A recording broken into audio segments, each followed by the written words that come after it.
Hey. Last time we were talking about your judo training and how that had ended. Mm-hmm. And there was some stuff going on with the family. Your dad was making a move and... Well, yeah, Dad was, at that time, was getting the possibility of getting moved up in the business, a higher level of business. So he ended up buying his own part of the business, which would move us to Hermosa Beach, California from Westchester. the place we both love. Yeah, and my query was that I finally found this great place to train. I'm really making improvements with myself, and we didn't know really much about Hermosa, especially my dad. Well, my dad did, but he didn't have, look about martial arts studios. So I was kind of bummed out, but it's a beautiful place. I really liked it. We went from the little house we lived in, growing up in Henry Avenue to this big 2-story house that had an entire ocean view and a big deck. And, Dad worked very hard. We were not very rich. We were low, not quite middle class, but Dad worked his butt off continuously to improve our life. And then he got moved up with a lot of hard work. And then we moved to Hermosa in this really nice house that he had built for us. So anyway, we got down there, and at that point, I was 14, so I was moving on to high school. You were coming into your own self. Yeah. So I went off to Maricosta High School, which actually is in Manhattan Beach, which we were kind of on the border where I lived between Hermosa and Manhattan. So if you lived on this side of Prospect, you went to Maricosta, and you were on the other side of the street, you would go to Redondo High School. And some other guys, if they were more east, went to West High School. So anyway, I ended up in Maricosta, which I really enjoyed. It was an amazing, great high school. And being competitive and liking all that now, I immediately loved, I loved football, so I couldn't wait to get on the football team.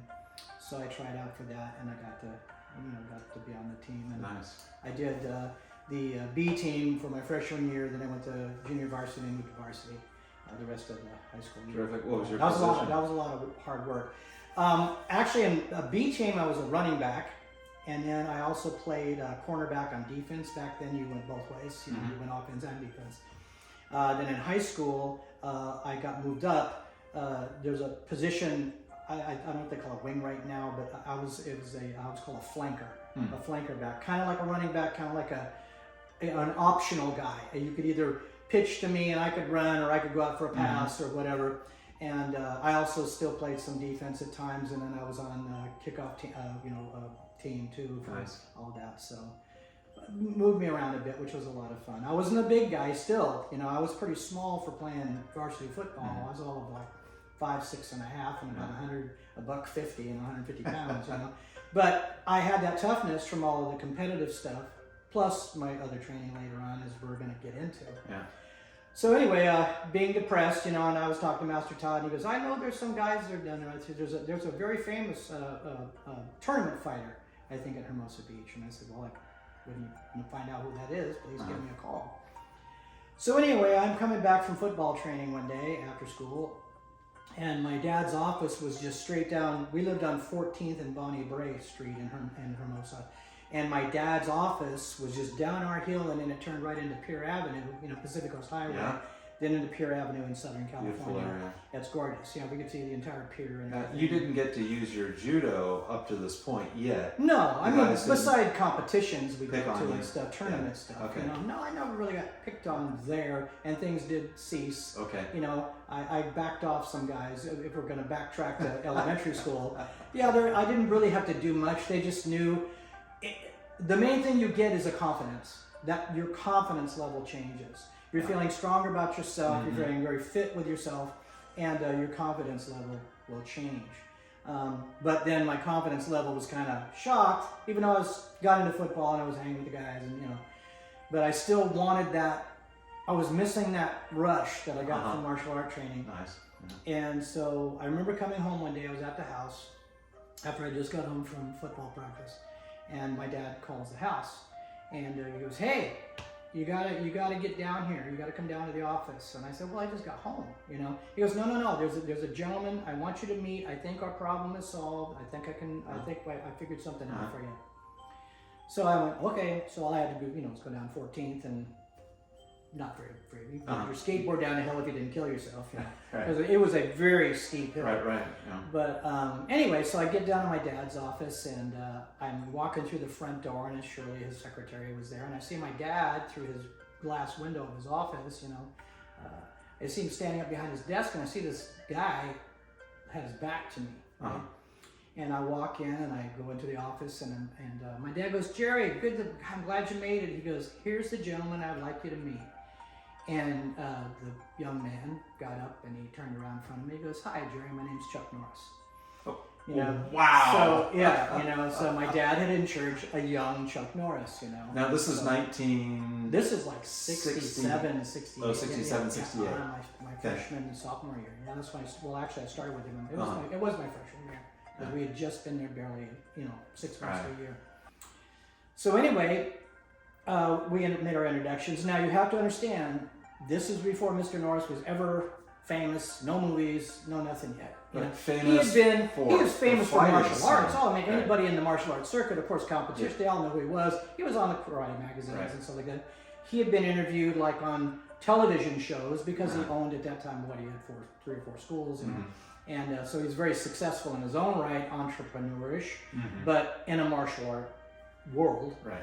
And so we talked a minute, and he goes, hey, I heard, you know, you used to study judo and karate at the Y, and you were kind of upset. Your dad said you're upset. And he goes, well, I'll tell you what. He goes, why don't you come by the studio, which was the one on Artesia.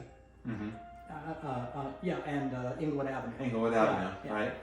Which was right down the road from Maricosta High School. It wasn't that far away. So he goes, and then we'll sit down, and I'll introduce you to some of my other instructors, you know, who actually taught me a lot too. You know, I mean, more so. He would come and go, you know, because he had his other school, so he'd teach you, you go there, you go there, you go there. He had a lot of stuff going on. So some days he would teach, some days it was all the other higher instructors who would teach, which was amazing and wonderful. They all were. And because they're all technicians, because he was a genius in his own right with his Tang Soo Do. And so he said, well, come by the studio and we'll talk about your goals and see where you want to go with this. You know, I just like the straightforwardness. He was just so friendly and he was so nice. And he's that same way today. He hasn't lost that genuineness of who he is, no matter how much success he's gained, what he's done, what he's achieved, which has been plenty, you know. But he also taught me a lot too about goal setting and things like my dad did too. He was very much like himself. But Mr. Norris really injected something within my head that really made me get through a lot of the things, plus the other things I learned too. But he was definitely, besides my father, a major role model. Sensei Todd was too, in what he had to share with me. The kinds of instructors that both of us like, because in any endeavor, even baseball, football, whatever, that's what helps build within you that understanding of yourself, how you can be more powerful, how you could be more effective at that activity. Right. Yeah. So, well, anyway, so then I, later on, a couple days later, I decided to go down and gave him a call, make sure he was going to be there. And went to the studio, and we were walking around. I'm walking in, there's guys already working out. Right? Some of those more advanced guys that are just training with each other, and very different than what I saw with what I learned with Sensei Todd, with judo and the karate, and different way of moving. You know, they're similarities, but different kicking styles. And you know, because Tang Soo Do is very fight oriented. You know, it's more, you know, because the Tang means way of the hand, or the China hand. You know, is what that means. And so I was watching guys doing jump spinning heel kicks across into the back. Just, I mean, such powerful shots. I mean, they were so technical. But then again, so was Norris. And when you see that, you know you're a product of your instructor. That same thing is put into each, like we try to do now. I try to put myself out there so each student gets just a little piece of that, and you hope they take that with them, you know. So he comes out and he goes, hey, Jerry, it's good to see you. You know, it's kind of gave me the basics of what goes on and how the classes go. He goes, why don't you hang out, watch the classes, you know, today, and then we'll see and I'll talk to you after that. So I sat and watched, I watched the beginner class, you know, a basic class, and then I stayed for the intermediate, and because in the black belt class and the red belt class, they were a little later. You know, I mean, it was kind of a little downtime before they did that. You wanted to keep that a little bit more simple, as most schools did in that day. So I was like, sign me up. You know, you didn't hesitate, just like the judo. You were just. But it was different. You know, I got this whole different mindset. Even in the beginning with him, he was so expressive and so open and so about what is it you want. You know, what goal are you wanting to achieve? You know, and I could tell like I really wanted this on my plate. You know, so then I signed up. And I studied with him for all the way through high school. At the ripe old age of 15? Well, I started at 14. 14. And so it was 67, 68, 69, 70. And to correct something on one of our earlier films together, when we were doing our martial art discussions together, when Dave said, I kind of had a brain fart at that time, but I actually got my black belt between 70 and early part of 71 before I went right into the military. So I was I'd already been, I was just, before I went into all of my basic training and all that stuff. So he happened to have a test. I would come like 4 or 5 days, even playing full-on varsity football. I'd finish football and go to class. People thought I was nuts, you know, but that's what got me in the shape I was in. That's what enabled me to do as well as I did. So this was a huge building. It was a major thing. He was a pivotal point. There's been 3 major instructors who were incredible pivotal points in my life that took me to these other levels. And Chuck was one of those. Oh, he was definitely, And his other instructors, the guys that helped me out too, you know. And also what helped me too, was my neighbor, who was one of his higher up students at that time, was a red belt, which is close to black belt. And he was a Palos Verdes policeman. And his name was Russ Clark. And he had a studio, and he lived right at Caddy Corner from my house. He lived on the opposite corner. So when I started training there, he'd go, hey, when you're not going to class, come over. So we'd work out, you know, at his house for a couple hours a day. You know, we'd be sparring and he'd be teaching me more forms and techniques. And so I was way ahead of my game. You know, then I would go to class 4 and 5 times a week as well. I was just always there. And my mom would, "Do you ever rest?" You know. Then I'd come home from all of that, football, martial arts, eat dinner, go back out in the garage and do some more training, and then come back in, finish my homework, and then eat another dinner because I was starving again. You know, so you were probably going through 3,500 calories. But you know, I was not that big, so to keep bulk on, I had to constantly eat. You know, to keep my weight. This is a key pivotal moment. Well, it also got me ready for ended up going in the military and going to rescue, you know, and all of that. So you bet it did. Yeah, and that's why they selected me for that, because they saw, well, his grades are really good. He's a black belt in martial arts. He's a varsity football player. So you got your black belt in 72? No, it was right at the beginning of 71, because that's right when I went. Oh, at the beginning of 71. It was right, early first, about like March or something like that. You know? And you were 13, 16? I was 18. You were 18? Yeah, because I was going right there where I was graduating high school and going right into the military. So, yeah. You must have been a formidable opponent with all of that training.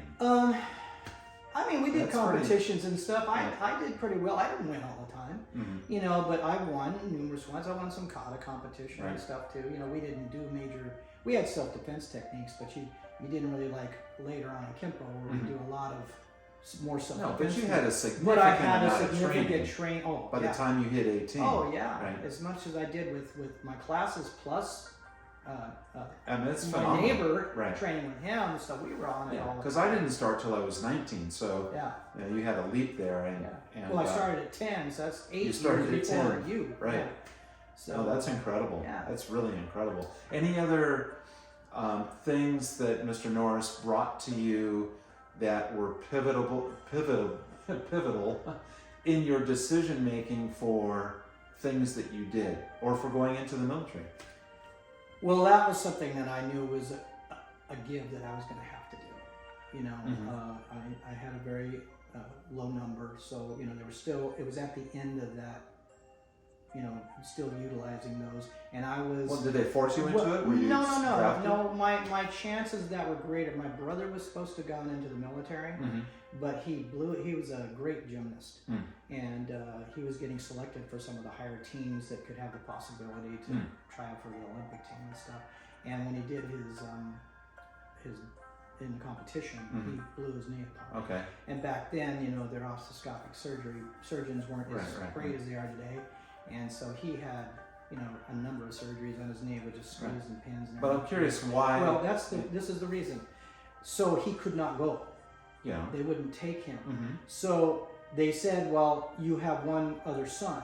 So if the war is still escalating, which in 70 to 72 was bad over there, besides the bad times in the later mid-60s, we know that time was really bad by the your GI. So you weren't drafted.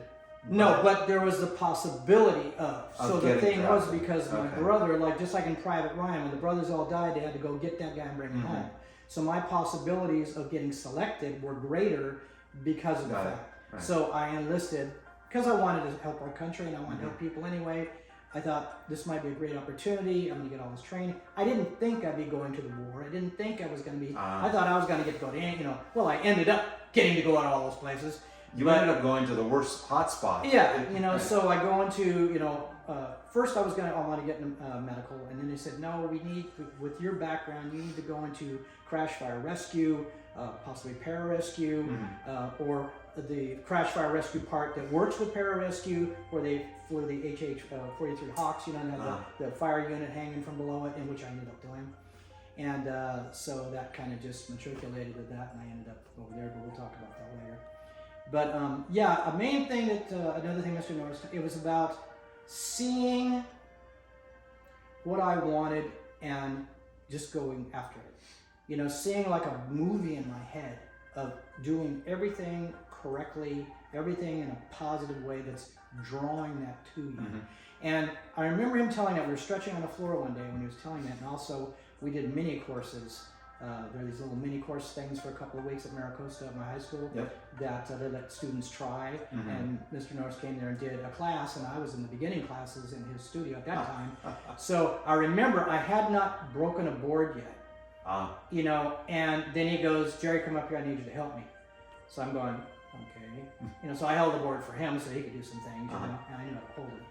And so then he goes, okay, class, now we're going to have my student, Jerry here is going to break a board for you right now. And he goes, this is called more of a free form breaking. He held the board with his thumb and his fingers up in the air like this. And I looked at him and I was kind of like quietly going, I haven't done this before. He goes, he just looked me straight in the eyes and he went straight through it. Right. Straight through it. Don't hold back. Straight through it. You know how to throw your reverse punch. Straight through it. So I'm just standing, and I was like, BAM! I just went there, I just shot it across there. I was like, whoa! Everybody's like freaking, So, and he went just like that. So it's just, that's that positivity that he instilled, that confidence building. He was great, it still is, but again, when we were stretching on the floor one day, he was telling me, I eventually would like to, do martial arts supply stuff, got ideas for this, and children's foundations, and all the things. Basically, nowadays, I want to get this later, but it applies to this. Everything he had talked about, he did. He made them all happen, and more. Besides his movies, Walker, Texas Ranger, the entire Syndicate series, they own the whole thing. My goodness, water company. I mean, it's just that was a driver. You got to train with the legend. With a legend. That's awesome. Yes. That's spectacular. That's quite a story. So, right in Redondo Beach, that whole. I mean, what a great area. I lived there for about 20 years, but it's a beautiful area. Yes. And that's a great story. Yeah. It was really awesome. It was an amazing time in my life. Great. It really was. Awesome. It really was. All right, we'll break there. And more to come. We got more of the part 3. coming. That's All right. Boom. Boom.